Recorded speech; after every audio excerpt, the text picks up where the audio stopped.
সুপ্রিয় দর্শক শ্রোতা, সকলকে শুভেচ্ছা। আজ 8ই জানুয়ারি 2014 রোজ বুধবার। প্রতিদিনকার মতো আজকেও কক্সবাজার জেলা থেকে প্রকাশিত স্থানীয় দৈনিক পত্রিকার সংবাদ পর্যালোচনা নিয়ে ভয়েস মেরিনা থেকে স্বাগত জানাচ্ছি আমি দিলওয়ার চৌধুরী।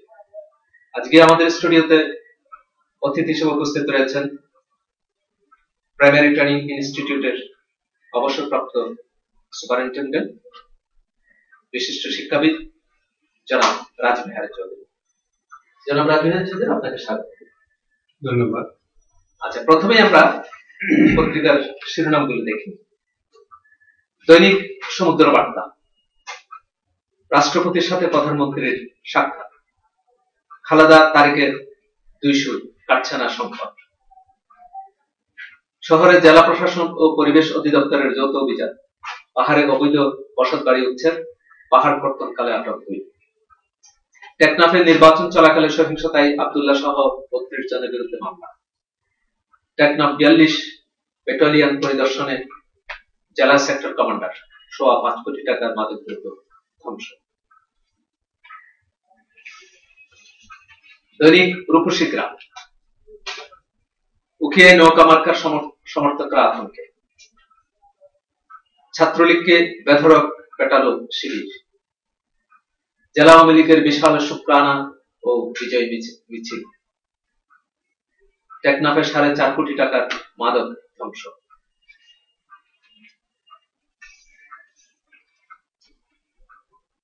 দৈনিক আজকের দেশ বিদেশ, অর্থবহর সংলাপের তাগিদ, হতাশ জাতিসংঘ মহাসচিব, ভ্রাম্যমাণ আদালতের অভিযান, পাহাড় কাটার দায়ে আটক 2, পাহাড়ে ঝুঁকিপূর্ণ বসতবাড়ি উচ্ছেদ, ঈদগাঁওতে পুলিশ শিবির সংঘর্ষ, পুলিশের গুলি, নৈরাজ্য নাশকতার বিরুদ্ধে সর্বাত্মক প্রতিরোধ, আওয়ামী লীগ ও সহযোগী সংগঠনের শান্তি মিছিলোত্তর সভায় বক্তারা। দৈনিক সৈকত, হার্ডলাইনে সরকার, খালেদা তারেকের 2 সুর কাটছে না সংকট, বিএনপি নেতাদের ধরতে সাড়াশি অভিযান, আল্লাহর পরে প্রধানমন্ত্রী, তারপরে ট্রাইব্যুনালের ক্ষমতা, অ্যাডভোকেট খন্দকার মাহবুব গ্রেফতার, আওয়ামী লীগের সংবাদ সম্মেলনে ওবায়দুল কাদের, সর্বাধম গ্রাহ্য হয়নি নির্বাচন, অগ্রহণযোগ্য বলা যাবে না।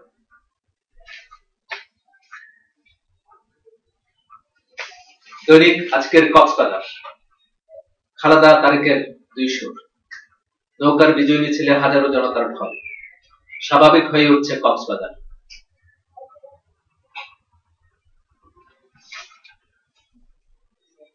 আচ্ছা জনাব রাজবিহারী চৌধুরী, আমরা প্রায় পত্রিকায় দেখতে পাচ্ছি বর্তমান রাজনৈতিক পরিস্থিতির বিষয়টাই আসলে নির্বাচনোত্তর যে গত 5ই জানুয়ারি যে নির্বাচন হয়ে গেছিল, নির্বাচনোত্তর বিষয়গুলোই মূলত প্রাধান্য বিস্তার করেছে সংবাদপত্রের শিরোনামগুলিতে, প্রধান শিরোনামগুলিতে। এখানে বিরোধী দলের একটা বিষয় এখানে প্রায় চলে আসছে। বিরোধী দলীয় নেত্রী খালেদা জিয়া এবং তার ছেলে এবং বিএনপির সিনিয়র ভাইস চেয়ারম্যান বটে তারেক রহমানের মা ছেলে 2 জনের 2 সুর বলে এখানে সংবাদে দেখা যাচ্ছে। আরেকটা সংবাদ আমরা দেখতে পাচ্ছি, হার্ডলাইনে সরকার বেশ হার্ডলাইনে যাচ্ছে, কোন সমঝোতার দিকে যাচ্ছে কিনা সেটা বোঝা যাচ্ছে না। ইতিমধ্যে বান কি মুন, জাতিসংঘের মহাসচিব, তিনি বেশ আহ্বান জানিয়েছেন সমঝোতার জন্য। তিনি হতাশা ব্যক্ত করেছেন নির্বাচন এবং নির্বাচনোত্তর বিভিন্ন ঘটনাগুলির কারণে। ইতিমধ্যে একজন গুরুত্বপূর্ণ মন্ত্রী, বর্তমান সরকারের অন্তর্বর্তীকালীন সরকারের গুরুত্বপূর্ণ মন্ত্রী ওবায়দুল কাদের সাহেবও একটা দেখা যাচ্ছে, তার একটা বক্তব্য এখানে দেখা যাচ্ছে যে নির্বাচন গ্রহণযোগ্য হয়নি, আবার অগ্রহণযোগ্য বলা যাবে না, এই ধরনের একটা মাঝামাঝি মন্তব্য তিনি করেছেন। এই বিষয়গুলো নিয়ে নির্বাচনোত্তর বর্তমান পরিস্থিতি এবং আমাদের বর্তমান রাজনৈতিক দলগুলো, বিশেষ করে বড় দল যে 2টি আছে, তাদের কি ভূমিকা বা কি পদক্ষেপ আমরা আশা করতে পারি, দেশবাসী তাদের কাছ থেকে আশা করতে পারি? দেখুন দেলোয়ার সাহেব, আসলে তো আমরা আশা করি অনেক, কিন্তু আমাদের আশা তো পূরণ একটা সমঝোতায় যদি না আসে, তাইলে কখনো সমস্যার সমাধান হয় না। দুইজন দুই মেরুতে অবস্থান করলাম, তাহলে তো সংকট, তাহলে সংকট তো নিরসন কখনো হবে না।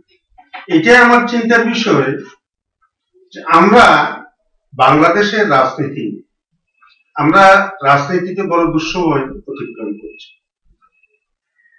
এখানে দুঃসময়ের মধ্যে আমাদের কিছু একটা সমাধান আমরা নিজেরাই খুঁজে পাচ্ছি না।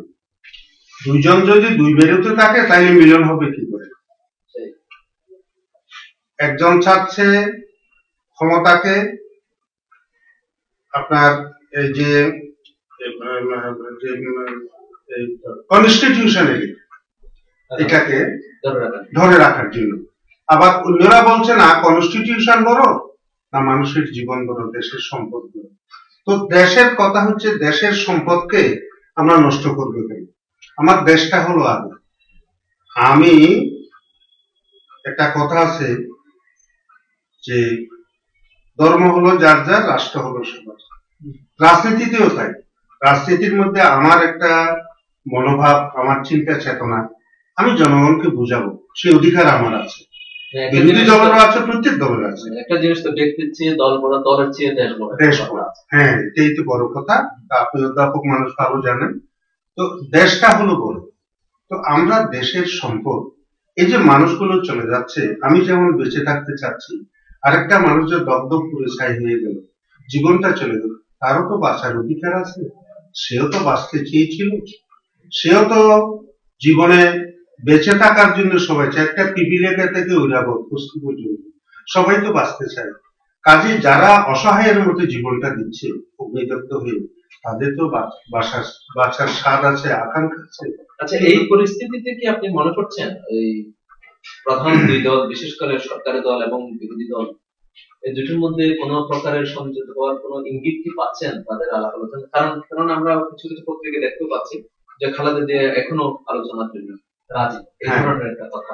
আমার মনে হয় তিনি একটা আলোচনাতে তিনি চাচ্ছেন, আগেও চেয়েছেন, কিন্তু একটা কথা আছে যে আমি বিচার সবকিছু মানি কিন্তু গাছটা আমার।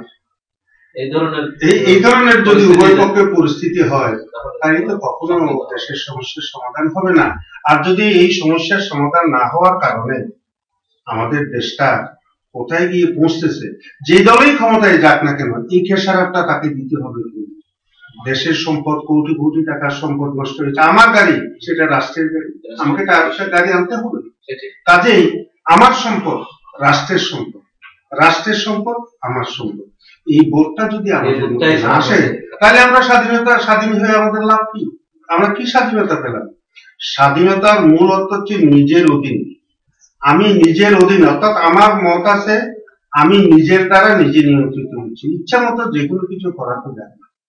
কাজেই আজকের সমাজে সচেতন মানুষ, শিক্ষিত মানুষ, সচেতন মানুষ, এই বোধটা আমরা সাধারণ মানুষের মধ্যে, আমাদেরও কিছু দায়িত্ব আছে এটা জাগ্রত করে দেওয়ার জন্য। আমরা, আপনারা যারা অধ্যাপক বা শিক্ষকতা পেশায় আছি, ছাত্র নয় শুধু, অভিভাবক এবং দেশকে বুঝাবার দায়িত্ব আমাদেরও কিছু রয়েছে। আমাদেরকে এই দায়িত্ব পালন করতে, জনগণকে সচেতন করা, হ্যাঁ, জনগণকে সচেতন করতে হবে, ভবিষ্যৎ প্রজন্মকে সচেতন করতে হবে, তাইলেই তো সুন্দর দেশ গড়ে উঠবে।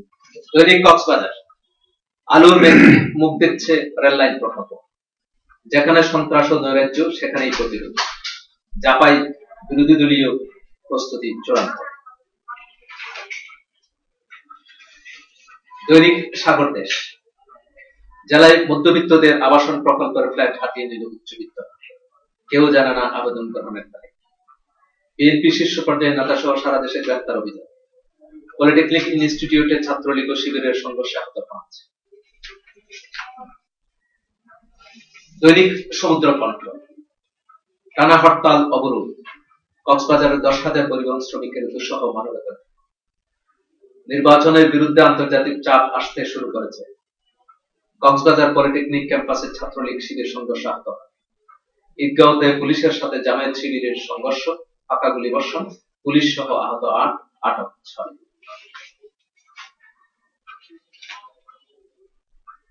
দৈনিক পাকখালী, 2000 কক্সবাজার ঘুমদুম পর্যন্ত রেলপথ নির্মাণে 5,000 কোটি টাকা ঋণ মিলেছে, এখন শুধু ভালোবাসা আর উন্নয়ন। বলেছেন জেলা আওয়ামী লীগ নেতা মুজিব, পেকোয়ায় নির্মমতায় খুন হলেন নিরীহ যুবক জসিমউদ্দিন। আচ্ছা, এখানে আমরা দেখতে পাচ্ছি একটা চমৎকার একটা সংবাদ আমরা পাচ্ছি,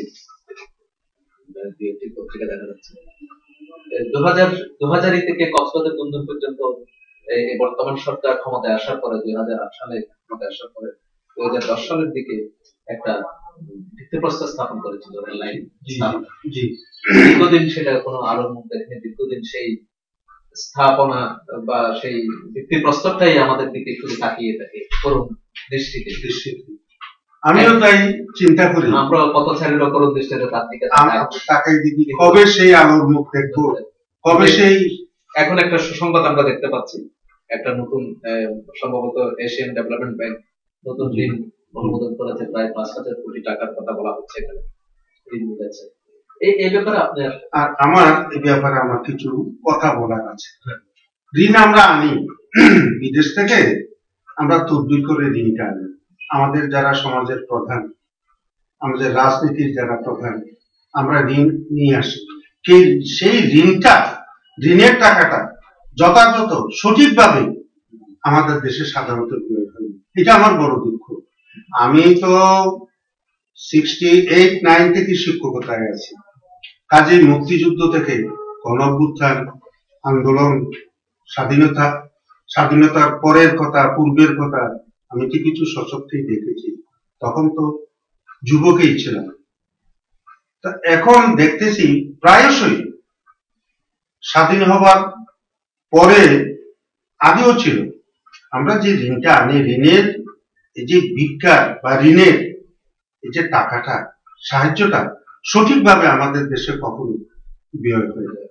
এটা আমার আশা করি আমরা এখানে সঠিকভাবে ব্যয় হবে। কিন্তু যে বিষয়টা আমরা জানতে চাচ্ছি, এই যে রেল লাইন যদি স্থাপিত হয়, তাহলে আমাদের কক্সবাজার কিংবা পুরো কক্সবাজার জেলা বন্দর পর্যন্ত এই বিষয়টা আমাদের এই এলাকার উন্নয়নের ক্ষেত্রে কি রকম ভূমিকা? বিশাল একটা উন্নয়ন হবে, একটা যোগসেতু, একটা যোগ সংস্থাপন হবে, একটা সেতু রচনা হবে। এই সেতু শুধু জনগণের যোগাযোগের জন্য নয়, বা বহির রাষ্ট্র থেকে আরম্ভ করে আভ্যন্তরীণ সবার যে আসা যাওয়ার যে সুবিধা হবে, যোগাযোগ যে সুবিধা হবে, শুধু সেটা নয়, অর্থনৈতিক উন্নয়নে আমরা কক্সবাজারবাসী যথেষ্ট আমরা লাভবান হব। এবং এই লাভবানের প্রত্যাশায় আমরা শুধু চেয়ে আছি, স্বপ্ন দেখি কবে সেই হবে আমাদের দেশের যে যোগাযোগ ব্যবস্থার পরে আমরা যে কি সুন্দর একটি দেশ, আমাদের এই অবহেলিত অঞ্চলটা, সেটাই আমার মুখ দেখবে। রেলপথ যদি নির্মাণ করা হয়, তাহলে আমাদের এই যে পর্যটন নগরী কক্সবাজারকে আমরা পর্যটন নগরী বলি, রাজধানী বলি, অনেক কিছুই আমরা আখ্যায়িত করি, কিন্তু সত্যিকার অর্থে এই পর্যটনের যে ব্যবস্থাপনা, সেটা সঠিকভাবে উন্নততর মানের দিকে যাচ্ছে না। এই যোগাযোগ ব্যবস্থা যদি বিভিন্ন পদ্ধতির যোগাযোগ ব্যবস্থা, রেলপথ, স্থলপথ, নৌপথ, আকাশপথ, সব পথ যদি আমরা একেবারে উন্মুক্ত করতে পারে, সাবলীল করতে পারে, তাহলে সেক্ষেত্রে আমাদের পর্যটন নগরী সত্যিকারের রাজধানীতে পরিণত হবে। আমাদের পর্যটন নগরী হবে, শুধু আমরা লাভবান হব না, বাংলাদেশও লাভবান হবে। আমরা দেখেন, এই যে সুদিনের জন্য আমরা শুধু চেয়ে আছি, দীর্ঘ নিঃশ্বাস ফেলি, এই যে ফলকটা দেখে যাওয়া আসা, চিটাং যখন যাই আসি, সেই দিকে দেখে আনন্দে মনটা নেচে উঠে, কিন্তু আবার একটা দীর্ঘ নিঃশ্বাস ফেলি, কবে সেই সুদিন আসবে, কবে সেই দিন আমরা দেখে যাব। কি আমি নিজেও মনে করে বার্ধক্যে অনেকটা প্রান্ত সীমায় এসেছি আমাদের বয়স সীমার দিক থেকে, কিন্তু অনেক সময় বলি, এ প্রভু, এ মালিক, যে এই দিনটাকে আমি দেখে যেতে পারবো। আমার মতো অনেকে আশা করেছিল, কিন্তু তারা চলে গেছে এই অতৃপ্ত কামনা বাসনা। আমারও কি তাই যেতে হবে? কাজেই এইটা আমাদের সবার ঈপ্সিত, আমাদের স্বপ্নের এই কর্মকাণ্ড কবে হবে সেই প্রত্যাশায় আমরা আশায় চেয়ে আছি। আশা করি ভবিষ্যৎ যারা কর্ণধার হবেন, দেশ পরিচালনা করবেন, তারা আমাদের মনের কথাটা, এলাকার মনের কথাটা তারা বুঝবেন। এটার দ্বারা শুধু যে আমরা লাভবান হব না, পৃথিবীর এবং দেশের সকলে এই কক্সবাজার পর্যটন নগরী যেটাকে পর্যটনের সকল ক্ষেত্রে রাজধানী একটা বলা হয়। ভালো প্রভাব সবার ফেলবে। ক্ষেত্রে প্রভাব। আচ্ছা, এখানে আরেকটা এই প্রত্যক্ষ দেখতে পাচ্ছি, আরেকটা সংবাদ বেশ সাগর দেশ প্রধান শিরোনাম। বর্তমান সরকার ক্ষমতায় আসার পরে বিশেষ করে নিম্ন শ্রেণী এবং মধ্যবিত্ত শ্রেণীর জন্য আবাসন প্রকল্প নিয়েছিল, একটা প্রকল্প হাতে নিয়েছিল এবং সেটা বিভিন্ন জায়গায় আশ্রয়ের মাধ্যমে বিশেষ করে ভূমিহীনদের জন্য এটা মোটামুটি ভাবে প্রকল্পটা বাস্তবায়িত হয়েছে। মধ্যবিত্তদের জন্য একটা মধ্যবিত্ত বিশেষ করে যারা সরকারি চাকরি, অবসরপ্রাপ্ত সরকারি চাকরি আছেন, মোটামুটি মধ্যবিত্ত শ্রেণীর ভুক্ত বা নিম্ন মধ্যবিত্ত শ্রেণীভুক্ত, তাদের জন্য একটা আশার আলো জাগিয়েছে। কিন্তু কার্যক্ষেত্রে দেখা যাচ্ছে যে মধ্যবিত্তের জন্য যে আবাসন প্রকল্প যে ফ্ল্যাটটা তৈরি করা হচ্ছে বা হয়েছে, এগুলো হাতিয়ে নিচ্ছে কিছু কিছু কতিপয় উচ্চবিত্ত। Very interesting. এটা কেমন বেদনার ভেতর থেকে নিশ্চয় আপনি একজন অবসরপ্রাপ্ত সরকারি কর্মকর্তা, আপনার কেমন? জি জি জি, আমার সেটা এই কথাটার মধ্যে আমি 100% এই কক্সবাজারে, আমাদের কক্সবাজার নিজের কথাই বলি, সামাজিক সংগঠন, উন্নয়নমূলক আরো বিভিন্ন সংগঠন আছে, এমনকি ধর্মীয় সংগঠনও কিছু কিছু আছে। সেখানে সাধারণের জন্য যে কাজটা, এটা এদের দোরগোড়ায় পৌঁছে। শুধু বিশেষ করে দেখা যায় যারা ক্ষমতায় আছে, যারা যোগাযোগে আছে, তাদের মধ্যে বার্তাটা সীমাবদ্ধ রাখে, সর্বস্তরের মানুষের কাছে এই বার্তাটা সাধারণত পৌঁছে না। কেউ জানে না আবেদন করা। এইটা 100% সত্যি। এটা আমার মনে হয় যে পরিবেশে আমি দেখতেছি, আমার তো প্রায় 40 বছর এখানে অবস্থান চাকরিতে বা চাকরির অবসরকালীন সময়ে, এই জিনিসটা প্রায় সংগঠনের মধ্যে দেখা যায়। আমি নাম বলবো না, হয়তো যারা শুনবেন আমার উপরে ক্ষিপ্ত হবেন, যে অনেকগুলো সংগঠন দেখি সব সদস্য একটা, মনে করেন বার্ষিক একটা সম্মেলন হয়, কনফারেন্স হয় বা দ্বিবার্ষিক হয়, সব সদস্যের মধ্যে 3 ভাগের 1 ভাগ, 4 ভাগের 1 ভাগ সদস্য এই যে অনুষ্ঠানটা হচ্ছে, এই যে কনফারেন্সটা হচ্ছে, সেটা তাদের কাছে পৌঁছায় না, খবরটা পর্যন্ত তারা পৌঁছায় না। তারা কি করে সুযোগ সুবিধা লাভ করতে পারবে? এটা সত্যি, আমি একমত। দৈনিক কক্সবাজার বার্তা। শ্রমজীবীদের মাথায় হাত, আরো হার্ডলাইনে যাবে সরকার। শহরে নৈরাজ্য বিরোধী স্বতঃস্ফূর্ত শান্তি মিছিল আওয়ামী লীগ। দৈনিক আমাদের কক্সবাজার। হরতাল ও অবরোধ কারণে তৈল কাঁচাবাজার মূল্য বৃদ্ধি। খন্দকার মাহবুব ও সেলিমা রহমান সহ গ্রেফতার 4, অন্য 4 জনকে আটকের পরবর্তী। বিবিসি কে খালাদা জিয়া, আমরা আলোচনার জন্য প্রস্তুত, কারো ডিকটেশন চলবে না। দৈনিক ইনানি। হরতাল অবরোধের প্রভাব পরিবহন সেক্টরে। ঈদগাঁওতে জামাত শিবিরের সঙ্গে পুলিশের সংঘর্ষ। মাদকের আগ্রাসনে উখিয়া টেকনাফের যুব সমাজ। পলিটেকনিক কলেজে নবীনবরণকে কেন্দ্র করে ছাত্রলীগ শিবির সংঘর্ষ। দৈনিক দৈনন্দিন। খন্দকার মাহবুব ও সেলিমা সহ বিএনপির 4 নেতা গ্রেফতার। সরকারি ভবনে মাদক সেবীদের আস্তানা।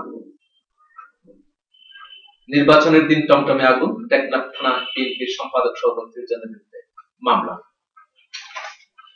আচ্ছা, আমরা এই সর্বশেষ একটা জিনিস আমরা দেখতে পাচ্ছি, আসলে আমাদের অঞ্চলে এটা প্রায় প্রতিদিনই আমরা আমাদের আলোচনায় চলে আসে, প্রতিদিনই পত্রিকায় আসে বিভিন্ন মাদক সংক্রান্ত যে খবর। আজকের পত্রিকায় আসছে প্রায় 5 কোটি মাদক ধ্বংস করেছে যৌথ বাহিনী।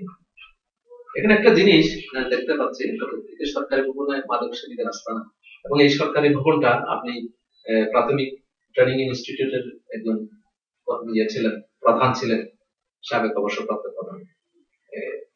এই ভবনটিও পুরাতন ভবন, প্রাথমিক ট্রেনিং ইনস্টিটিউটের ভবন। হ্যাঁ, এই বিষয়টা আপনি কোন দৃষ্টিতে দেখছেন? কেন এই ধরনের হচ্ছে? আসলে primary teachers training institute Cox's Bazar প্রথমে ওখানেই ছিল, তারপর সমুদ্রের নিকটে বাঁশছড়াতে, যখন বলতে যেটা আমরা ওই হাশিমিয়া মাদ্রাসার পাশে এটা একসময় ছিল, এবং পিটিআই যখন একাডেমিক এবং অ্যাডমিনিস্ট্রেটিভ ভবন যখন এখানে করে বাঁশছড়াতে, তখন সেখানে পিটিআই এর ওই টিচারদের, বিশেষ করে পুরুষদের ওখানে হোস্টেল ছিল। তো এখানে ওই মানে এটা পরবর্তী সময়ে ডিপিইউ প্রাইমারি জেলা শিক্ষা কর্মকর্তা অফিস করা হয়েছে। আমিও যতদিন খাজনাটা কিন্তু পিটিআই কে এখনো দিতে হবে। পিটিআই এর বরাদ্দের মধ্যে সরকারকে খাজনাটা আমরাই দিচ্ছি এখন, যেহেতু এটা পিটিআই এর এখন মালিকানাটা পিটিআই, কিন্তু এটা ওখানে ওই প্রাথমিক শিক্ষা জেলা প্রাথমিক শিক্ষা কর্মকর্তার অফিস করা হয়েছে। ওখানে কি কর্মকর্তার বাসভবন আছে? না, ওখানে বাসভবন নয়, ওটা অফিসের উপরে উনি অবস্থান করেন। তো উনি সাধারণত ওই ফ্যামিলি কোয়ার্টার ওখানে নেই। তো সাধারণত ওই এলাকার পাশে একটা ধর্মীয় প্রতিষ্ঠান মাদ্রাসা আছে, এটা প্রশাসনিক জেলা প্রাথমিক শিক্ষা প্রশাসনের অফিস আছে। কিন্তু ওই এলাকাটা সাধারণত আমি নিজেও গিয়ে দেখেছি যে সন্ধ্যার পরে যদি কখনো ডিপিও সাহেবের সাথে কথাবার্তা বলতে যাই, তাটা যেন কেমন ছমছম করে ভুতুরে অন্ধকার হয়ে থাকে, ঢুকতেও যেন ভয় পাই, কোথা থেকে কে এসে যেন কোন ভূত এসে চেপে ধরে, এরকম একটা ভয় থাকে। তো এই জিনিসটা সরকারি ভাবে এটা করার প্রয়োজন রয়েছে। এইটা চিৎকার করে করে গলাটা ফাটিয়েছি, কিন্তু কোনো পদক্ষেপ এখানে বেশ বড় একটা জায়গা, বিশাল একটা এলাকা জুড়ে খালি পড়ে আছে, কিন্তু তার সংস্কার নাই। এখানে আবাদ করতে পারতো, তৈরি করতে পারতো, কলেজ ইনস্টিটিউট করতে পারতো, ধরে আছে কোনো কাজে লাগে। তবে আমরা সাধারণত ঊর্ধ্বতন কর্তৃপক্ষের তো আদেশে চলি। যেমন পিটিআই তো ওখানে ধারে কাছেও কিছুতে নেই, কিন্তু পিটিআই কে এখনো পর্যন্ত খাজনা দিতে হচ্ছে। আমি নিজেও আসার সময়ও খাজনা আদায় করে এসেছি। আমরা তো ধারেও নেই, কাছেও নেই, সেটাতে কিছু নাই, খাজনাটা কেন দেবো? তো আমার স্টাফরা বলতো, স্যার এটা তো চিন্তার বিষয় না। বড় কথা হচ্ছে সরকার এই ব্যাপারে দৃষ্টি দিচ্ছে না।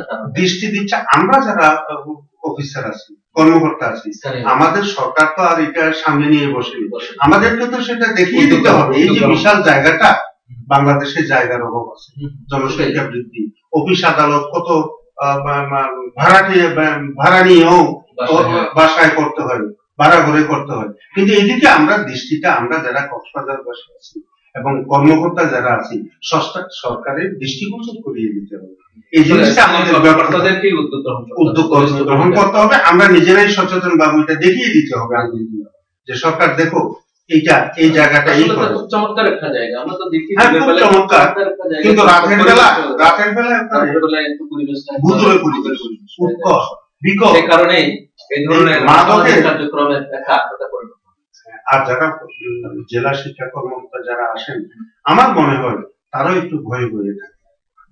অনেক সময় তারা ভয়ে থাকে, আসলাম তো জানটা দেবো কি করে, আমি বেঁচে থাকলেই তো চাকরি, আমি বেঁচে থাকলেই তো সব। না, তাদের তো ভয়ে থাকার তো এই ধরনের পরিবেশ থাকলে তো ওনারা ভয়ে থাকবে, কিন্তু পরিবেশটা সরকারি ভাবে এটাকে পরিবর্তন করার কোনো উদ্যোগ নিচ্ছেন না কেন? তাদের কোনো ভূমিকা আছে, আমি মনে করবো তাই সরকারকে দেখিয়ে দিতে হবে। রাজধানীতে বসে, সচিবালয়ে বসে তারা তো পারে না, তাদেরকে এটা দেখিয়ে দিতে হবে, স্যার আমার এই অসুবিধা হচ্ছে, এই করলে এই হবে। এটা পরামর্শের মতো। অনেক তো অফিসারদের মধ্যে ডিপিওদের কনফারেন্স হয়, সেমিনার হয়, পিটিআই সুপারিনটেন্ডেন্টদের সেমিনার হতো, ওখানে সচিব আসতেন, বড় বড় লোক আসতেন, সেখানে কথাটা উঠিয়ে দিলে আমার মনে হয় এই সমস্যার সমাধান হবে। এটা অত্যন্ত দুঃখজনক যে ব্রহ্মদেশ আমাদের পাশের জায়গা, তারা আর কিছু হোক আর না হোক, সেখান থেকে বিষ আমাদের দেশে তারা পাচার করে যায়। সেই বিষের জ্বালায় আমরা ঝালাপালা, টেকনাফ থেকে রাজধানীতে চলে যায়, দেশের এক প্রান্ত থেকে অন্য প্রান্তে চলে যায় এই নেশাগুলো, এবং বিদেশেও যায়। সেদিক থেকে সরকারের আরেকটু সচেতন হওয়া উচিত। তবে এক্ষেত্রে শিক্ষা বিভাগকে আরো জোরালো ভূমিকা পালন করা উচিত, অন্তত নিজের স্বার্থে নয়, দেশের স্বার্থে, দেশের ভবিষ্যৎ প্রজন্মের স্বার্থে এটা করা উচিত বলে আমি মনে করি। ধন্যবাদ জনাব রাজবিহারী চৌধুরী, আপনার আমাদের সাথে সময় দেওয়ার জন্য আপনাকেও ধন্যবাদ। আপনি যে এখানে আমাকে ডেকে এনেছেন, আহ্বান করেছেন, এই জন্য আপনার কাছে এবং আপনার সংগঠনের কাছে আমিও কৃতজ্ঞ। তো যা বলছিলেন আজকের অতিথি, আমাদের হতাশা আছে, দুঃখ আছে, বেদনা আছে, তারপরেও আমরা আশায় বুক বাঁধি, সামনের দিকে আমাদেরকে এগিয়ে যেতে হবে। সরকার, বিরোধী দল, জনগণ সকলের সম্মিলিত প্রচেষ্টায়, সকলের বলিষ্ঠ ভূমিকায়, সকলের সক্রিয় পদক্ষেপে আমাদের দেশকে এগিয়ে নিয়ে যেতে হবে। সেদিকেই সকলের দৃষ্টি রাখা উচিত, সকলের দৃষ্টি সেদিকেই নিবদ্ধ থাকবো, সে আশাবাদ তিনিও ব্যক্ত করছেন, আমরাও ব্যক্ত করছি। সুপ্রিয় দর্শক শ্রোতা, এতক্ষণ উপভোগ করলেন সংবাদ পর্যালোচনামূলক অনুষ্ঠান। এই অনুষ্ঠান দেখার জন্য লগ ইন করুন www.voiceverina.com। এই অনুষ্ঠান আবার দেখতে পাবেন আগামীকাল একই সময়ে নতুন কোনো সংবাদ। ততক্ষণ পর্যন্ত ভালো থাকুন, সুস্থ থাকুন, সকলকেই ধন্যবাদ।